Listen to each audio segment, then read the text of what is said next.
जोंनिफ्राय बियो रिहन दैमारिया जेबो फेक्टर नङा जितु थांनाय 17 बोसोराव बिथाङा 17 बोसोरल' नङा बिथाङा 10 बोसोर मिनिस्टार जाबाय 10 बोसोर MLA जाबाय दा बिथांनि जितु डेभेलपमेन्टखौ नायोब्ला जोंनि बे भैरबकुन्द समस्ति लोगोसे जोंनि बे भरला प्राइमारिनि सिङाव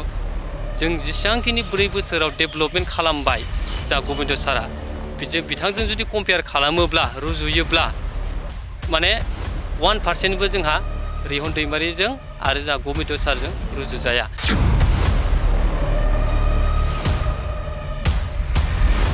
थांनाय बाराव BPF गभर्नमेन्टआ 17 बोसोराव जेसेबांखिनि मावनो हायाखैमोन दिनै जोङो UPPL सरकारा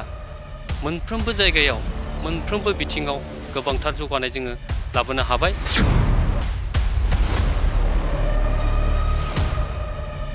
बारावथ' जोंहा गोबां भटआव देरहागोन जोङो जितु दा BPFआथ' मथा-मथि बिसोरो 10,000बो भट मोननाय नङा जों 30,000 भट मोननानै जों आरामसे देरहागोन गबिन्द सारा।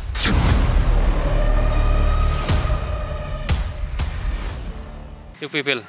पार्टिया जेरै फैयै फैयै 10थि बोसोराव आगान होबाय थारैनो जोबोद गोजोननाय मोन्दों जिहेतु दिनैनि प्रग्रामखौ गाजा गोमजायै खुंनो मोननानै दा जोङो बे समावहाय 10 बोसोराव जोङो आगान होबाय फैयै फैयै जोङो 4 बोसोर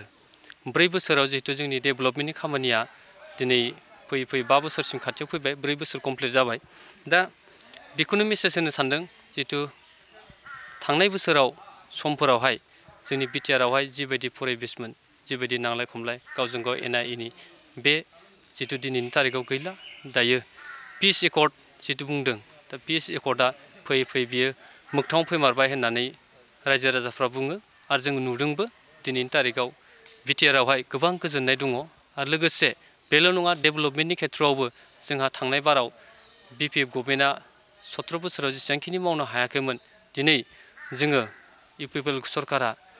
मोनफ्रोमबो जायगायाव मोनफ्रोमबो बिथिङाव गोबांथार जौगानाय जोङो लाबोनो हाबाय लोगोसे दिनै बिटिआर गभर्नमेन्टआ जितु UPPL सरकारा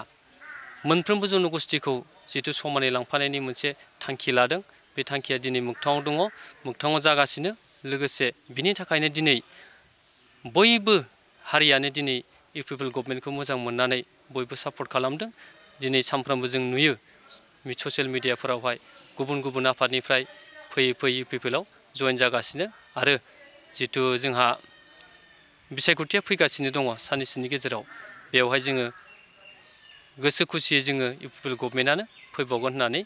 दा जोङो रोखा बुंनो हायो।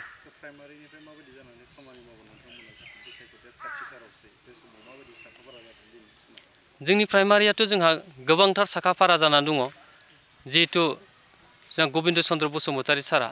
जितु बिटिआरनि डिपुटि चिफ बिथाङा भैरबकुन्द समस्तिखौनो नायोब्ला मोनफ्रोमबो बिथिङाव मोनफ्रोमबो ओनसोलाव जौगानाय लाबोजोब्बाय जिहेतु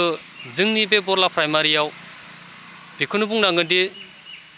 थांनाय 17 बोसोराव जेसेबांखिनि जेनेबा BPF सरकारा मावाखैमोन दिनै मोनफ्रोमबो खना खनला नायोब्ला जेरावबो मोनफ्रोमबो समाजाव डेभेलपमेन्टनि खामानिया जादों बेयो रोखा दिनै जेरावनोखि जेबो अन्थाइ थरसे गोलैयामोन बेफोरबायदि जायगाया दिनै UPPL गभर्नमेन्टआ जिहेतु जोंहा डिपुटि सारा मोनफ्रोमबो खना खनला डेभेलपमेन्टनि खामानिखौ मावदों आरो लोगोसे बेल' नङा जोंहा हा हुनि बिथिङावबो गोबांथार मानसियानो जिहेतु मियादि बे प्रसेसखौबो जिहेतु मियादिखौ मोनबाय बिनि थाखायबो रायजो राजाफ्रा गोबांथार गोजोननाय दङ आरो फैबाय थानाय समावहाय गबिन्द सारनोनो रायजो राजाया भट होगोन होननानै खोथा होदों आरो बियो जाफुंसारगोन आरो फैबाय थानाय बिसायख'थियाव जोंहा गबिन्द सारानो देरहागोन आरो रोखा जानानै दङ।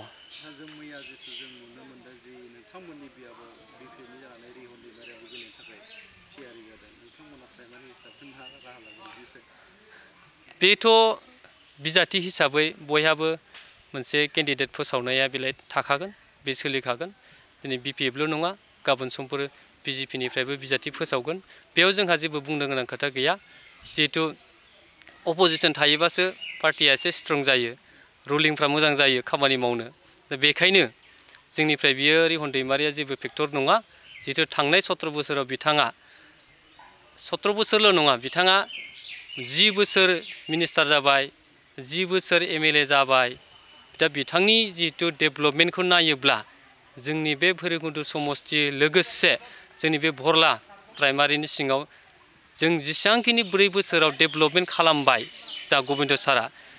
बिथांजों जुदि कम्पेयार खालामोब्ला रुजुयोब्ला माने 1%बो जोंहा रेहन दैमारिजों आरो जा गबिन्द सारजों रुजुजाया दा बेखायनो जोंनि थाखाय रेहन दैमारिया जेबो फेक्टर नङा जोंहा अलरेडि गबिन्द सारा अलरेडि देरहानानै दंखायो बिथाङा अलरेडि जेनखानायसो मानो जेनखानाय दा बिथाङा फैदों प्रग्राम लालांदों फैगोन प्रग्राम लालांदों किन्तु रायजो राजाया बिथांनोदि भट होगोन बेखौ रावबो बुङाखै दा बिथां फैबालाय बयबो एक्सेप्ट खालामगोन समाजाव फैयो बयबो एसे हाबनायखौथ' बादा होनो हाया थेवब्लाबो बिथांनिदि रायजो राजाफ्रा भट होगोन बेयो माब्लाबाबो जानो हाया नोंथांमोननि प्राइमारियाव गोबां मेल मिटिं बिथाङा गाबहैबाय थादों नोंथाङा जुदि बुंदों फेक्टर जानाय नङा होननानै मेल मिटिं गाबानो दि भट मोनगोन बेथ' खोथा नङा दिनै रेहनल' नङा दिनै APBनिबो फैदों आरो नै मेननबो फैदों आरो नै मालाबा कंग्रेसफोरनिबो फैगोन बेयाव प्रग्राम गाबानोदि भट मोनगोन बेखौ रावबो माने बुंनो हाया जिहेतु खामानिनि सायावसो सोनारगोन जाय मानसिया बेसेबां खामानि मावदों बबे सरकारा बेसेबां खामानि मावदों दायो रायजो राजाफ्रा बेखौसो नोजोर होयो सोरबादि बेयाव मेगन देखायबानो मोखां देखायफैबानो दि भट मोनगोन बे मालाबाबो जानो हाया दानि रायजो राजाफ्रा एसेबांबो बेंग्रा नंला दि एसेबांबो खाना नंला जाय सरकारा बेसेबां मावदों सोर मावाखै बयबो मिथिगौ अनेक मिथिगौ दा बेखायनो दा खामानिनि सायावसो नोजोर होनानै भटखौ रायजो राजाफ्रा होगोन बे बारावथ' जोंहा गोबां भटआव देरहागोन जोङो जितु दा BPFआथ' मथा मथि बिसोरो 10,000बो भट मोननाय नङा जों 30,000 भट मोननानै जों आरामसे देरहागोन गबिन्द सारा